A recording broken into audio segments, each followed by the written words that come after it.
ನನ್ನ ಕ್ಲಾಸ್ಮೇಟ್ ಅವನನ್ನು ಅವ್ರ ಅಮ್ಮ ಸರಿಗೆ ಹೊಡಿತಾ ಇದ್ಲು ಆ ಸ್ಕೂಲ್ಗೆ ಹೋದಾರಲ್ಲಿ. ನಾನು ಯಾಕೆ ಹೊಡಿತಿದ್ದಾಳಿಕೆ ಅಂತ ಹೋದೆ, ನಾನು ಕುತೂಹಲದಿಂದ ಹೋದೆ.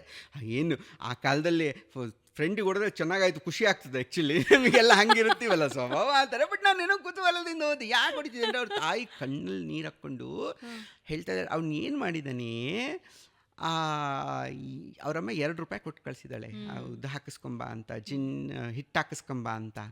ಅದನ್ನು ಆ ಕಾಳುಗಳಲ್ಲಿ ಇಟ್ಬಿಟ್ಟು ಅದನ್ನ ಹಾಗೆ ಹಾಕ್ಬಿಟ್ಟಿದ್ದಾನೆ.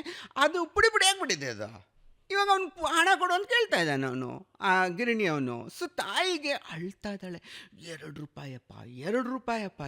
ಹಾಳು ಮಾಡ್ಬಿಟ್ಟಪ್ಪ ಅಂತ. ಒಂಥರ ಇವಾಗಲೂ ಹೆಂಗೆ ಕಾಡುತ್ತೆ ಅಂದರೆ ನನಗದು, ₹2 ಅಂದರೆ ತಾಯಿ ₹2 it's not a small amount. ಆ ಕಾಲದಲ್ಲಂತೂ it's a very big amount. ಅದು ಏನೆಲ್ಲ ಹೇಳುತ್ತಲ್ಲ ನನಗೆ, ಆವಾಗ ಗೊತ್ತಾಗಿಲ್ಲ ನನಗೆ, ಆ ಹೊತ್ತಿನಲ್ಲಿ ಕಾಡಿಲ್ಲ ಅದು, ಇವಾಗ ಮತ್ತೆ ಕಾಡುತ್ತೆ.